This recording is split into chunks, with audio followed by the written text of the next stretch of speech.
அறுத்து அடைத்த வாசலை அனுதினம் கவனி. ஒரு சில வரிகள் யோகம் பண்ணுறவங்களும் முன்னோர்களும் சில மகான்களும் இந்த வரிகளை பயன்படுத்துகிறாங்க. ஔவையார் பிராட்டி இதை பயன்படுத்தியிருக்காங்கன்னு சொல்கிறாங்க. அறுத்து அடைத்த வாசலை அனுதினம் கவனி. அது எந்த இடம்னா தொப்புள்.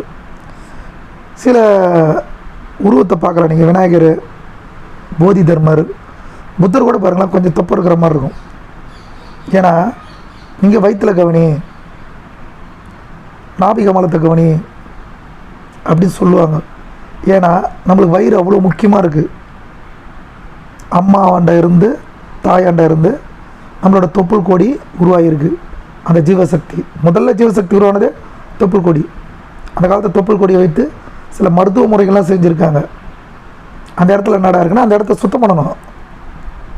யோகம் பண்ணுற அதிகமாக சூடாகுது, கரெக்டாக யோகா பயிற்சி பண்ணாலும் மனம் அடங்க மாட்டுது,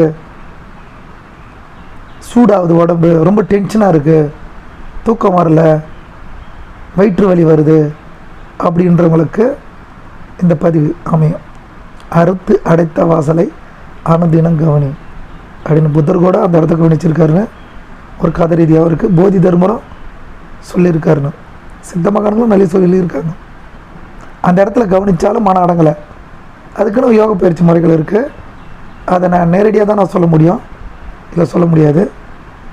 வயிற்றை சுத்தம் பண்ணக்கூடிய எளிமையான மருத்துவ முறைகளை நான் பதிவிடுறேன் யூடியூப்பில், லிங்க்கில் நீங்கள் போய் பாருங்கள். என்னோடய லிங்க்கில் அதை கொஞ்சம் விளக்கமாக சொல்லியிருப்பேன். அதை பயன்படுத்திங்க. என்னோடய அனுபவமான முறைகள்.